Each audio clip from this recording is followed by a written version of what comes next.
কি হয়েছে? কি ধরনের সাহায্য করতে পারি এবং কিভাবে? ছেলেটা থতমত খেয়ে দাঁড়িয়ে রইল। এই তো কি সুন্দর জিজ্ঞেস করলো কি দরকার, এখন এভাবে চিৎকার করে কথা বলছে কেন?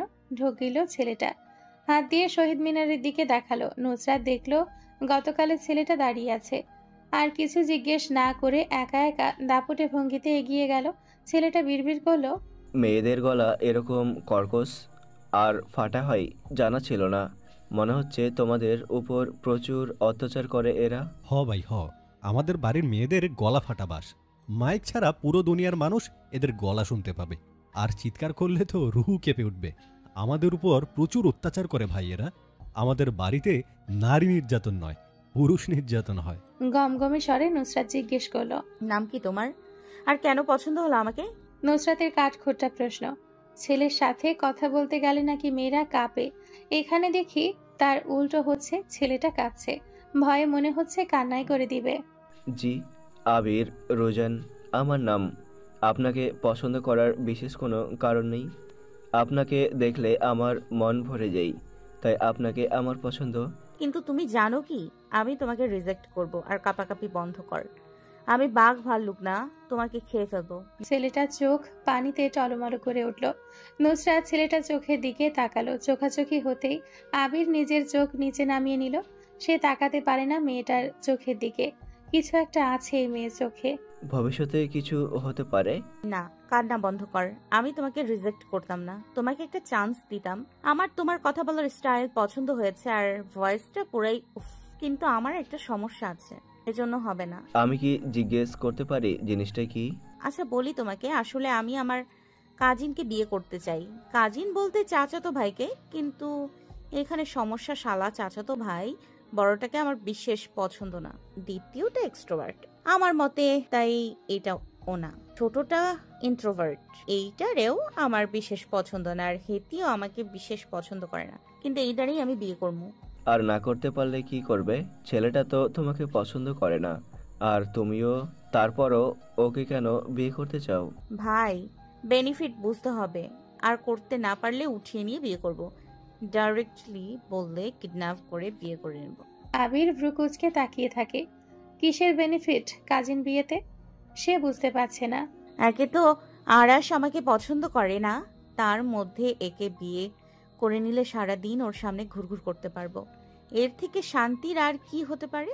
আমার নাম্বার 1 শত্রুকে এভাবে শাস্তি দিব। অ্যান্ড বেনিফিট হলো অন্যের বাড়িতে যেতে হবে না, নিজের বাড়ি থাকবো। ইচ্ছে হলে জামাইয়ের ঘরে যাব, না হলে নিজের ঘরে পড়ে রইব। আবার কাজ কামের কোনো প্যারা নাই, আগে যেমন ছিলাম সেরকমই থেকে যাব। এক চোখ টিপ দিয়ে বলল, বুঝলে? আবির মাথা নাড়ালো। নুসরাত ব্যাগ হাতে নিয়ে উঠে দাঁড়ালো। আবিরকে সান্ত্বনা দিল, আমার থেকে বেটার পাবা না আমি জানি, তারপরেও বলবো ভালো একটা মেয়ে তোমার লাইফে আসুক, তোমার জীবন যে সাজিয়ে দেবে। আর কান্না করে তো আমাকে পাবে না। কাউকে পাওয়া গেলে এভাবে সবাই কান্না করে তাকে হাসিল করে নিত। Be a man, not a boy, okay? ছেলেটা ম্লান হাসলো, যে হাসিতে প্রাণ নেই।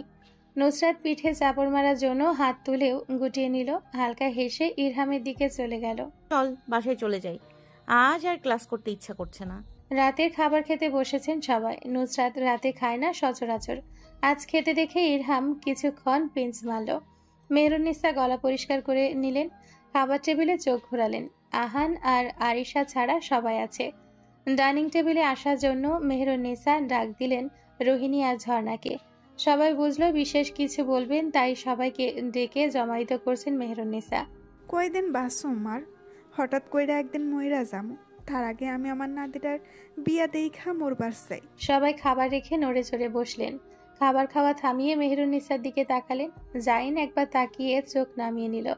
জাইন, ইসরাত, আরশ আর নুসরাত প্লেট থেকে হাত তুলল না। আরশ আর নুসরাত খাওয়ায় এমন ব্যস্ত যে তাদের এই পৃথিবীতে কোনো অস্তিত্ব নেই। খাবার খাওয়া ছাড়া এখানে ইম্পর্ট্যান্ট কিছুই নেই। আমি তোমাকে ওই দিন কইছিলাম একটা মাইয়া আমি আমার জাইনের জন্য পছন্দ কইরা রাখছি, তো ওই মাইয়াটার লগে আমি জাইনের বিয়া দিবার চাইতাছি। জাইন খাবার খাওয়া থামিয়ে দাদির দিকে পূর্ণ দৃষ্টি দিল। কথা শেষ হওয়ার জন্য বসে রইল। আম্মা, আপনি বলেছেন পাত্রী আপনার পছন্দের, তো বলুন পাত্রীকে। আমাদের তো জানতে হবে কোন মেয়ের সাথে আমার ছেলেকে আপনি পছন্দ করছেন। ঝর্ণা আর রোহিণী দুজন দুজনের দিকে তাকালেন। রোহিণী মাথা নেড়ে না করতে ঝর্ণাও মাথা নেড়ে কিছু না করলো। তারপর নাজমিন বেগমের দিকে তাকাতে দেখে তিনিও না করলেন। এই বিষয়ে তিনি কিছু জানেন না। অসন্তুষ্ট মুখ বানিয়ে দাঁড়িয়ে রইলেন ঝর্ণা। আচ্ছা, পাত্রীরে দেখবার জন্য তোরা আগ্রহী তো? রেডি হয়ে নে। দাদি রেডি না, রেডি হবে। চুপ, বেড়া ছেলে খাইবার খা, চুপচাপ। আমার কথা বা হাইট ঢুকাবি না তো। মায়া হইল গিয়া আমাগো মানে আমার প্রিয় নাতিটা ইশরাত। জাইনের ঠোঁট ফাঁক হয়ে গেল। আরশ আর নুসরাত বিশেষ প্রতিক্রিয়া দেখালো না। আরশ আগে থেকে জানতো, তাই প্রতিক্রিয়া জানায়নি। কিন্তু নুসরাত এত নির্লিপ্ত।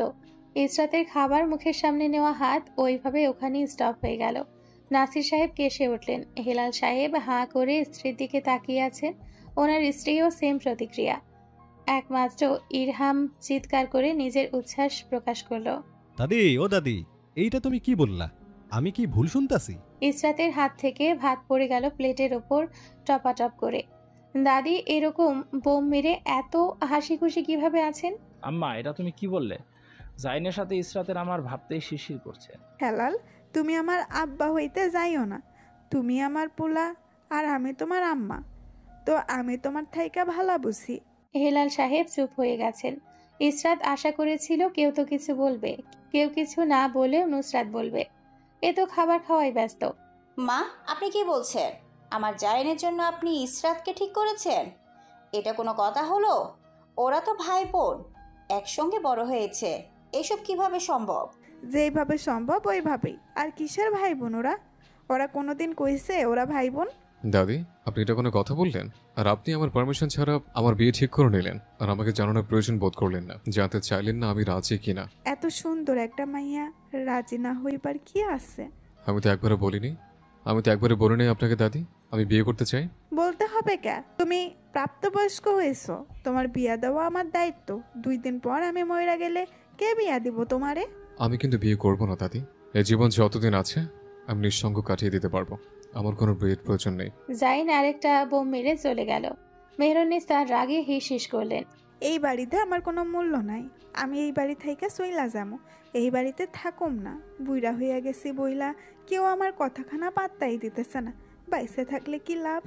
তুমি ভালো নাটক জানো দাদি, পারফরমেন্স ভালো হচ্ছে, চালিয়ে যাও। আরশ চোখ টিপ দিল। সেই হচ্ছে, 2 আঙ্গুল দিয়ে বোঝালো। মেহরুন্নিসা বুড়ো আঙ্গুল দেখিয়ে থামস আপ দেখালেন। খাবার টেবিলে শেষের দিকে বসা নুসরাত তাদের অঙ্গভঙ্গি দেখে মুচকি মুচকি হাসছে। তা কেউই খেয়াল করলেন না দুজনের একজনও। আম্মা, আপনি এভাবে বলবেন না। আমি আপনাকে অনেক ভালোবাসি আর সমীহ করি। আপনার কথা আমি ফেলে দেব না। আপনি যা ভালো বুঝবেন তাই করবেন। নাসির সাহেব মায়ের কথার এদিক সেদিক কোনো দিন করেননি। মেহরুন্নিসা হ্যাঁ বললে হ্যাঁ, আর না বললে না। নাসিরকে মতামত দিতে দেখে হেলাল সাহেবও কিছু ভাবলেন। আম্মা, আপনি যা ভালো বুঝেন করেন, আমার কোনো সমস্যা নেই, কিন্তু জাইনকে রাজি করাতে পারলে আমিও রাজি। লিপি বেগম স্বামীর কথায় অসন্তুষ্ট হলেন। মায়ের ওপর সব ছেড়ে দিলেন এভাবে। নাজমিন বেগম প্রতিক্রিয়াহীন। পাত্র হিসেবে জাইন অবশ্যই ভালো। মেয়ে নিজের বাড়ি থাকবে, অন্যের ঘরে অন্যের সংসারে যেতে হবে না। মেয়ে নিজের সামনেই থাকবে, অন্যত্র চিন্তা থাকবে না তাকে নিয়ে। জাইনের সাথে বিয়ে হলেও ভালো, না হলেও ভালো। তোমাকে ভালো চাই বইলাই নিজের ঘরের মাইয়া ঘরে রাখবার চাইছি। মাইয়া তোমাগো সামনে বড় হইছে, খারাপ না ভালো সেইটা তোমরা দেখতাছো। মাগার তোমাগো ভালো লাগবো কে আমার প্রস্তাব? বাইরে থাইকায় একটা মাইয়া লইয়া আইবা, ওইটা যখন খারাপ বাহির হইব তখন বলবা মাইয়াটা খারাপ। নিজের ঘরের সেরি ঘরে থাকবে, আমাগো সামনে থাকবো। ঝর্ণা আর রোহিণী এখানে কোনো প্রবলেম হওয়ার কথা না। ওগো পোলা মাইয়ার বিয়া দিব না এখন? তোমাগো স্ত্রীগর কোনো সমস্যা থাকলে ঝটপট বইলা ফালাও তো। নাজমিন বেগম নির্লিপ্ত। ওনার স্বামী হ্যাঁ করে দিয়েছে, উনি আবার না করার কি আছে? আপনারা যা ভালো বুঝেন তাই করেন, এতে আমার কোনো সমস্যা নেই। লিপি বেগমের দিকে তাকালেন। তিনি গায়ে গায়ে করে স্বামীর দিকে তাকালেন। স্বামী ভরসা দিলেন হ্যাঁ বলে দেওয়ার জন্য। আম্মা, আমার কিছু বলার নাই, আপনি যা ভালো বুঝেন তাই করেন। সোহেব আর সোহেদের দিকে তাকালেন। তোমাকেও কিছু কওয়ার আছে? পরে কইবা আমি জিজ্ঞেস করি নাইকা। আম্মা, আপনি যা ভালো বোঝেন করেন। আর জাইন আর ইশরাতের জীবন, তারা একসাথে সংসার করবে। আপনি বরং তাদের পারমিশন নিন। তারা রাজি থাকলে না হয় কথা সামনে আঁকাবেন। মেয়ে ছেলে তো ঘরের কোথাও পালিয়ে যাচ্ছে না, ধীরে সুস্থে কথা আগান। আমারও বিশেষ কিছু বলার নেই, দুজন রাজি থাকলে সামনে কথা আগার না মা। সব হইনালো ওগো কোনো প্রবলেম নাইকা, তাই শুধু জাইনকে এখন রাজি করাইতে হইব। ওইটা আমার বা হাতের খেল, শুধু তোমাকে একটু আমার সাথে তাল মিলাইতে হইব। সবাই রাজি, এখন আমাকে মিশাল হইল জাইনকে রাজি করানো। সকলে সমস্বরে বলে উঠল, মিশন স্টার্ট নাও টুডে। কিন্তু টেবিলের এক কোনায় মুখ কালো করে বসে রইল ইসরাত। পাত্রীকে জিজ্ঞাসা করা হলো না সে কি এ বিয়েতে রাজি আছে। জোরে জোরে শ্বাস ফেলে ইসরাত সতর্কতার সহিত চিৎকার করে উঠল, যাতে শব্দ রুমের বাহিরে না যায়। নাক ফুলিয়ে রুমের এদিক সেদিক পায়চারি করলো, চুলে হাত দিয়ে চুলগুলো টেনে ধরল। কি বাল, এইভাবে চিল্লাও কে? হ্যাঁ, তোমার জামাই মইরা গেছে। এই তুই জানতি বুড়ি আমার, আর ওই নাম মুখে নিতে ঘেন্না লাগছে। যাই হোক, ওটার সাথে বিয়ে দেওয়ার প্ল্যান করছিল। রাগে ইসরাতের মুখ দিয়ে আবল তাবল কথা বের হলো। নুসরাতের নির্লিপ্ত গলার আওয়াজ, হ্যাঁ জানতাম। আমাকে বললি না কেন? কবে থেকে জানতি আর কিভাবে জানলি? এত প্রশ্ন বাবারে বাবা, আস্তে ধীরে কর। আমি কোথাও যাচ্ছি না। প্রথম প্রশ্ন কি ছিল আবার বল। আজকাল ভুলে যাই সবকিছু ঠাস করে। দাঁতে দাঁত চাপলো ইসরাত। এ বাড়িতে যা যা হয় বা ভবিষ্যতে যা হবে তার 90% এই মেয়ে জানে। ইচ্ছে হলে বলে, না হলে চেপে যায়। পরে যখন এসব বের হয়, নুসরাতের বিশেষ প্রতিক্রিয়া এসব বিষয় থাকে না। আর বিশেষ প্রতিক্রিয়া থাকলে বোঝা যায় এ বিষয়ে নুসরাত অবগত ছিল না। আমাকে কেন বললি না আর কবে থেকে জানতি? বলার প্রয়োজন বোধ করিনি। এই ধর, যেদিন নাহিদের বাড়ি গিয়েছিলাম ওই দিন থেকে। এক্সাক্ট টাইমটা বল। আর কিভাবে জানলি? আই শালি, যেদিন তোকে দেখতে আসলো ওই দিন বিকেলে জানতে পেরেছি। আর কিভাবে জেনেছি সেটা না হয় তোলা থাক, পরে একদিন সময় করে বলবো। ইসরাত নুসরাতের কাছে বসলো তোষামত করার জন্য। কথায় আছে না, রেগে গেলেন তো হেরে গেলেন।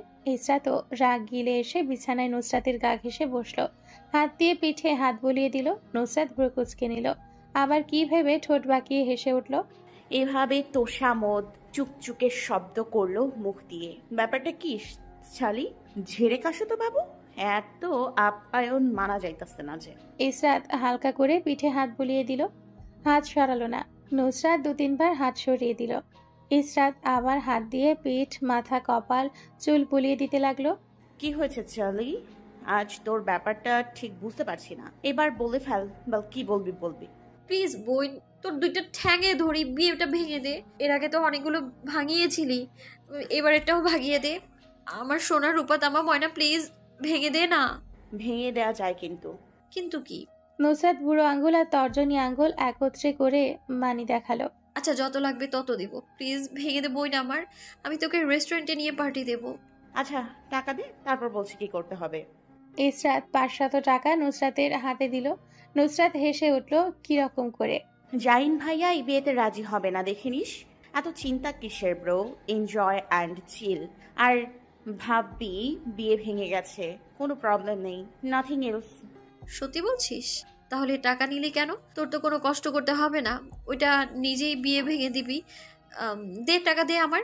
চুপ কর শালি, এত বড় একটা সমাধান দিলাম, ওনার হচ্ছে না। এর পরের বার যখন বিয়ের কথা আসবে, কে ভাঙবে এই আমি চিনে রাখ আমাকে।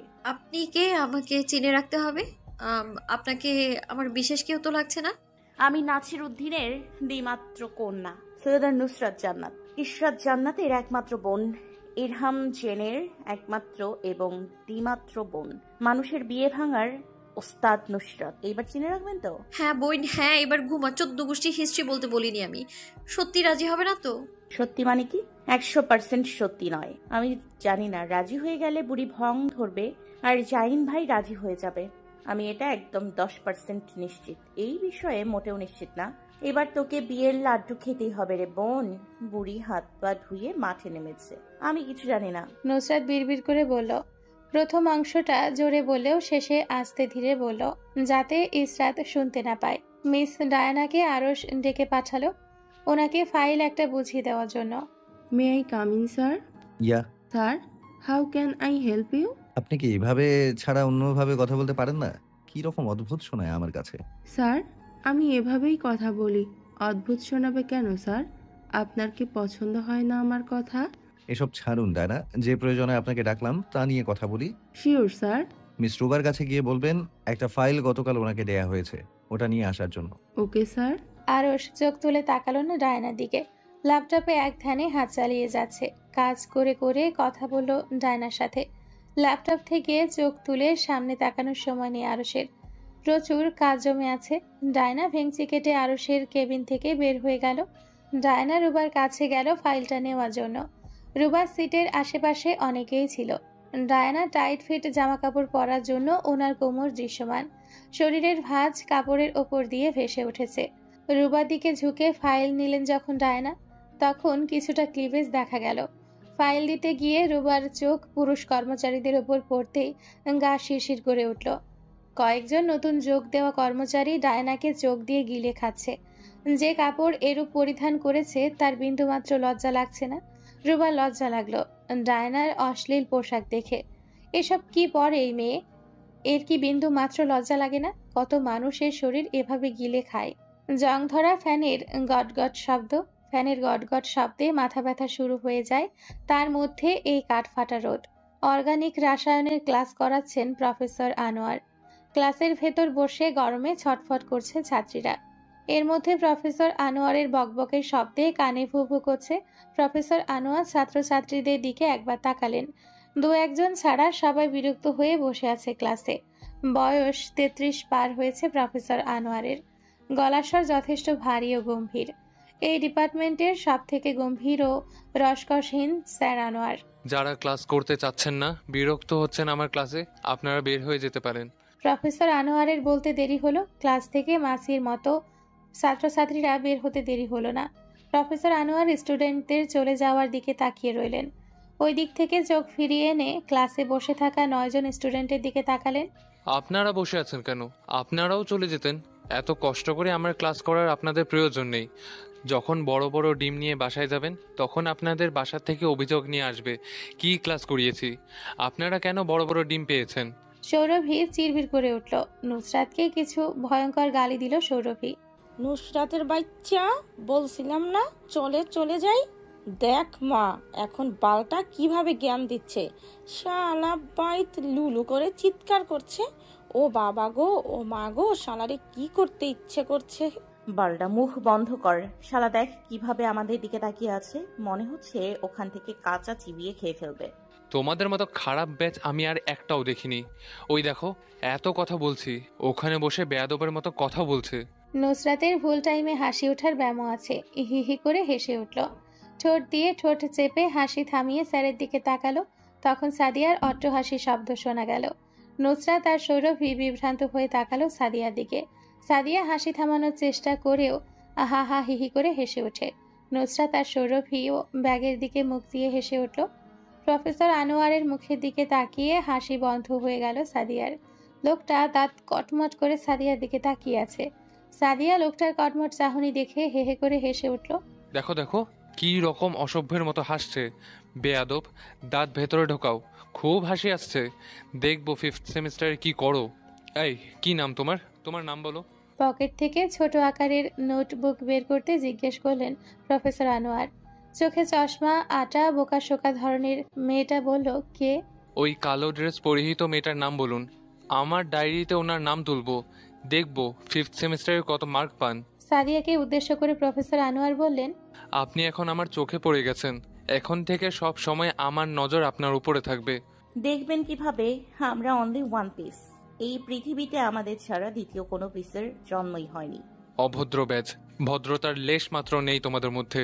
কথাটা বলে প্রফেসর আনোয়ার আর না পড়িয়ে চলে গেলেন। রুবার কাছ থেকে ফাইল নিয়ে চলে গেল রায়না। হাঁটার সাথে স্টেলেটো মার্বেল টাইলসে টকটক শব্দ তুলছে। আরিশের কেবিনের সামনে গিয়ে নক করলো ডায়না। ভেতর থেকে শব্দ এলো, ভেতরে আসুন। ডায়না কোমর বাঁকিয়ে হেঁটে গেল আরশের কেবিনের ভেতর। ডায়না দাঁড়িয়ে রইল, চোখ দিয়ে গিলে খেলো উজ্জ্বল শ্যামলা বনের ছেলেটাকে। কোট খুলে রাখার কারণে শুধু গ্রে কালার শার্ট। শার্টের ওপর দিয়ে জিম করা বডি ভেসে আছে। ল্যাপটপে ট্যাপ করতে করতে আরশ ঝাঁকড়া চুলগুলোতে হাত বোলালো। টাই টেনে নিচের দিকে নামিয়ে নিল। ডায়না এক জায়গায় দাঁড়িয়ে ওপর থেকে নিচ পর্যন্ত স্ক্যান করতে থাকলো আরশকে। মিস ডায়ানা, ডিভানে এসির রিমোট আছে, এসির পাওয়ারটা বাড়িয়ে দিয়ে এদিকে আসুন। ডায়না এসির পাওয়ার বাড়িয়ে দিয়ে আরশের দিকে এগিয়ে গেল। আরশ নিজের সামনে চেয়ার দেখিয়ে বলল, এখানে বসুন। ডায়না বিনা বাক্য ব্যয়ে বসে পড়ল। ফাইলটা এগিয়ে দিয়ে লাল মার্ক করা কিছু দাগ দেখালো। ডায়না নিচের দিকে ফাইল দেখার জন্য ঝুঁকতেই আবারও ক্লিভেজ দৃশ্যমান হলো। আরশ তাকালো না, ডায়নাকে বুঝিয়ে দিয়ে বলল, এবার আপনি আসতে পারেন। ডায়না কেবিন থেকে বের হওয়ার সময় আরশ কাপড় নোট করলো। পেছন থেকে আবারও ডাক দিল ডায়নাকে। ডায়না ফিরে তাকাতে আরশ চোখ নামিয়ে নিল। তার ডায়নাকে কিছু বলতেই মুখে বাজছে। চোখ নামিয়ে রেখে কথায় ঝাঁজ মেশালো। এটা কোনো মডেলিং বা শো এর জায়গা না।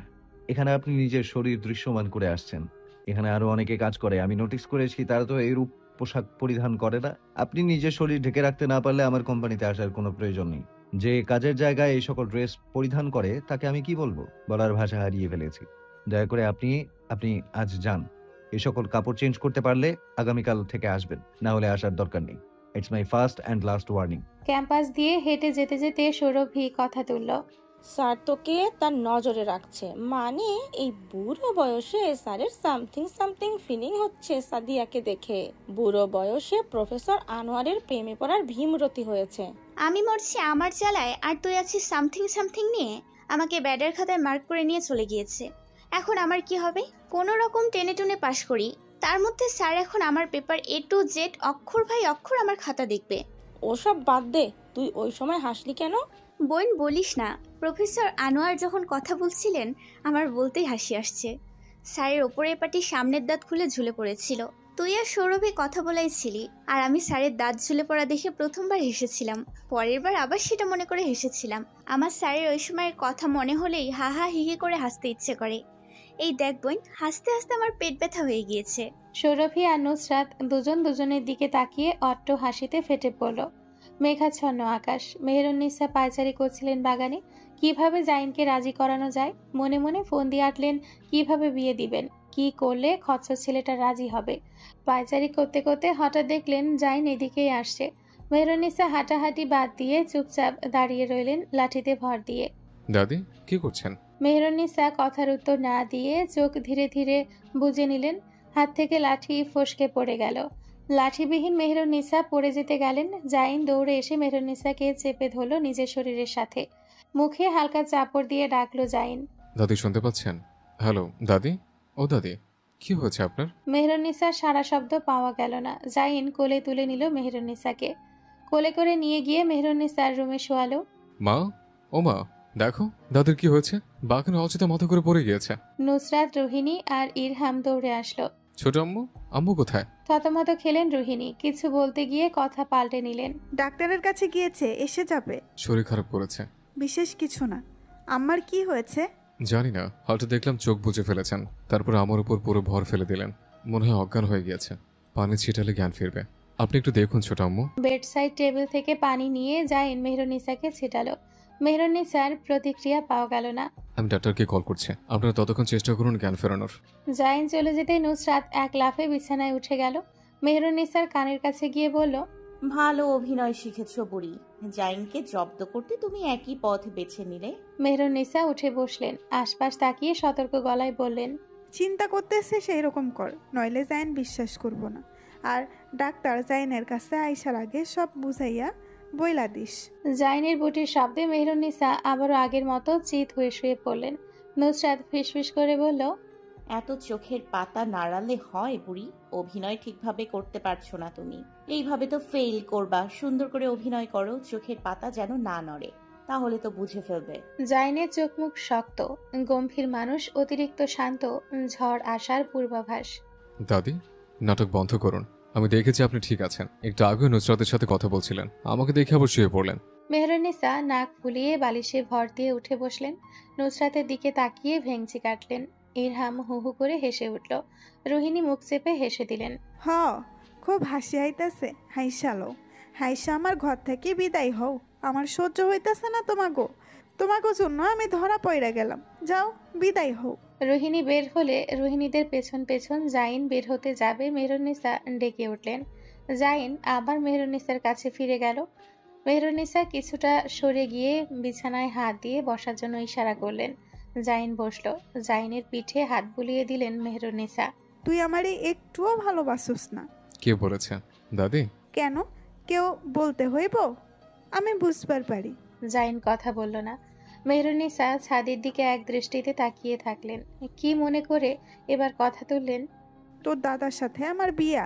আমার শাশুড়ি মানে তোর দাদার আম্মা জোর কইরাইছিল তোর দাদা রাইগা মাইগা আগুন হইয়া 1 সপ্তাহ বাড়ি থাইকা উধাও। আমি চিন্তাই শেষ। আমার শাশুড়ি কইতো এমনে বাড়ি চইলা আইব সময় হইলে। 1 সপ্তাহ পর হঠাৎ একদিন তোর দাদা আইলো বাড়ি ফিরা। প্রথমে আমার সাথে সাথে রাগারাগি করতো, আমারে দেখলাই চিল্লাচিল্লি করতো, পুরা পাড়া এক জায়গায় কইরা ফেলাইতো। পরে ধীরে ধীরে দেখি আমারে দেখলে চিল্লাপাল্লা করে না।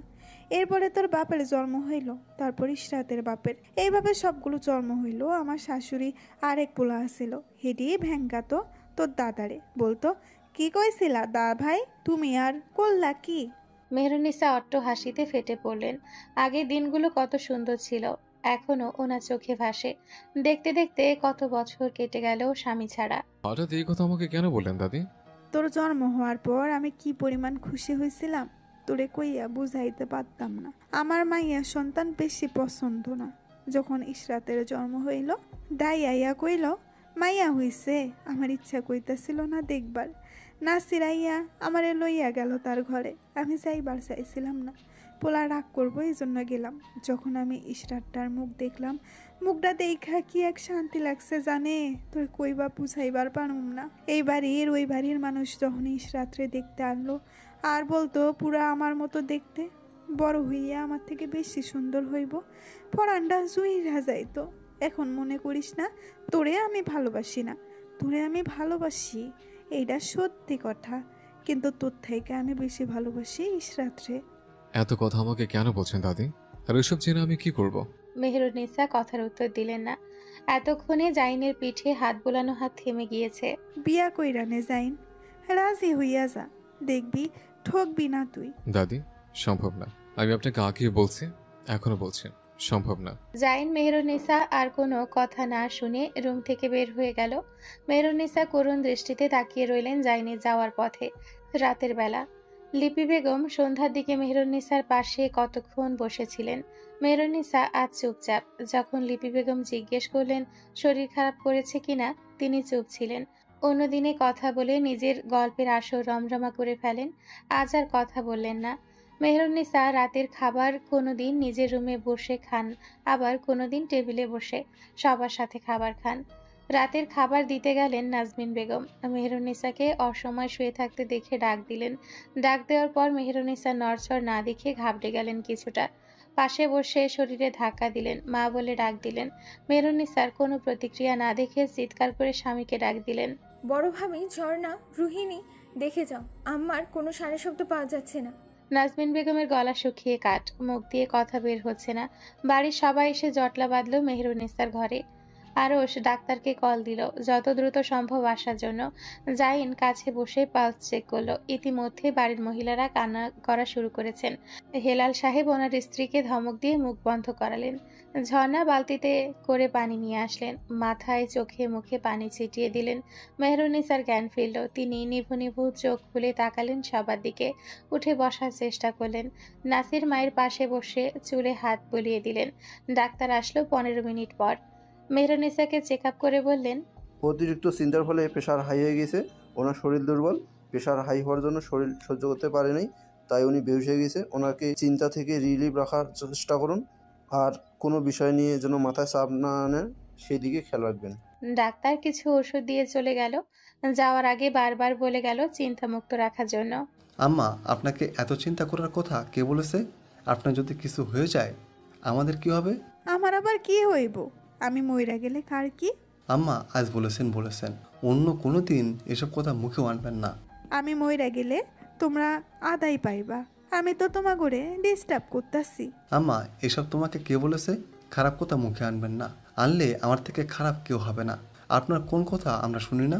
সব কথা তো শুনি, তারপরেও এসব কথা কেন আম্মা? সকলেই সহমত পোষণ করলেন। মেহরুন্নিসা জাইনের দিকে তাকিয়ে রইলেন। আম্মা, এইটা তোমার আর তোমার নাতের ব্যাপার, এসব সম্পর্কে আমরা কিছু জানি না। আপনারা দুজন বুঝুন কি করবেন। 2 দিন পর মইরা যামু, বুড়ি মানুষ আমি, আর তো কিছু বলুম না। বাপ, তুই তোর পোলাডারে বোঝা, আমি মরার আগে ওগো বিয়া দেখে যাইবার চাই। দাদি, 2 দিন পর সেই তো মরবে, তাহলে আমার বিয়ে দেখলে কি আরো 2 দিন বেশি আপনি বাঁচবেন? লিপি বেগম ছেলের পিঠে থাপ্পড় মারলেন। এইসব কি অসভ্যের মতো কথা বলছো? ভদ্রতা বজায় রাখো জাইন। আম্মা, এখানে আমার কি বলার আছে? আর এটা তো আপনার আর আপনার নাতির ব্যাপার, আমরা কি বলবো এখানে? আমি জাইনের সাথে একান্তই কথা কইতে চাই, তোমরা একটু বাইরে যাও। সবাই চুপচাপ বাহিরে বেরিয়ে গেল। নুসরাত না যাওয়ার জন্য গাইগুই করলো। ইরহাম টেনে নিয়ে গেল বাহিরে। জাইন এইখানে আইয়াবো।